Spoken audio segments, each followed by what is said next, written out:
بسم اللہ الرحمن الرحیم الحمد للہ رب العالمین اللہم صلی علی محمد وعلی آل محمد۔ آج نوجوانوں کے لیے ایک بہت ضروری اور اہم مضمون بیان کرنا ہے، اور وہ مضمون بہت زیادہ اہم اس زمانے میں اور زیادہ اس لیے بھی ہے کہ اس وقت ہر نوجوان کے ہاتھ میں اینڈرائڈ موبائل ہے، اور اینڈرائڈ موبائل بالکل اس عزیز مصر کی اس بیوی کی طرح جس نے یوسف علیہ السلام کو گناہ کی دعوت دی تھی، اور یوسف علیہ السلام بھاگتے چلے گئے اور وہ تالے لگا دیے تھے 7 دروازوں پہ اور وہ ٹوٹتے چلے گئے۔ تو یہ جو تنہائی کے اندر اینڈرائڈ موبائل بھی اسی طرح وہی دعوت دیتا ہے کہ ہئی تلک آؤ میرے ساتھ برا کام کرو۔ اور قیامت کے دن جب سورج سوا نیزے پہ ہوگا اور سورج بے نور ہو چکا ہوگا اور اس کے اندر روشنی تو بالکل نہیں ہوگی، لیکن حدت وہ کمال کی ہوگی، اور اتنی حدت ہوگی، اتنی گرمی ہوگی کہ آپ صلی اللہ علیہ وسلم نے فرمایا کہ ہر آدمی اپنے پسینے کے،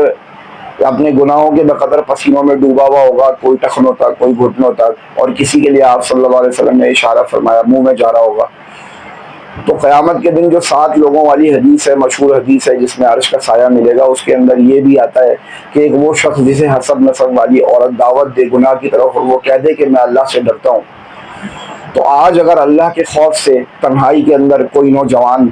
اس اینڈرائڈ موبائل کا غلط استعمال نہیں کر رہا ہے، اس کے اندر گندی ویڈیوز نہیں دیکھ رہا ہے اور اپنے نفس کے اوپر جبر کر رہا ہے، تو اس کو بالکل انشاءاللہ وہی اجر ملے گا جو اس حدیث کے اندر آیا، اور قیامت کے دن عرش کا سایہ بھی ملے گا۔ تو فتنوں کا دور ہے، اس لیے میں نے چاہا کہ یہ ایک چھوٹا سا مضمون، بعض مرتبہ چھوٹی سی بات ہوتی ہے لیکن اگر وہ کسی کے بھی دل میں اتر جائے تو وہ اس کے لیے ایک سمجھ لیں کہ نہ ختم ہونے والا ثواب بن جاتا ہے۔ کیونکہ دیکھیں نیکیاں کرنے والے تو اس زمانے میں بہت ہیں، لیکن گناہ سے بچنے والے لوگ اس زمانے کے اندر بہت کم ہیں۔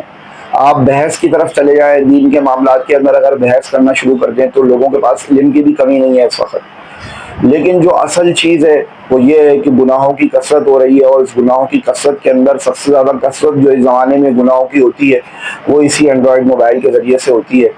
تو اگر ہم اللہ کے خوف سے اور اس پروردگار کے خوف سے جب ہم رک جائیں گے تو آپ سوچو کہ اللہ تعالیٰ کتنا خوش ہوگا، اور اس دل کو، جو دل گناہ چھوڑنے کی تکلیف کو برداشت کرے گا، اللہ تبارک و تعالیٰ اس کا کتنا پیار لے گا، اور عالم غیب سے اس کے اوپر کتنی رحمت کی بارش ہوگی۔ تو اللہ تبارک و تعالیٰ ہم سب کو گناہوں سے بچنے کی توفیق نصیب فرمائے۔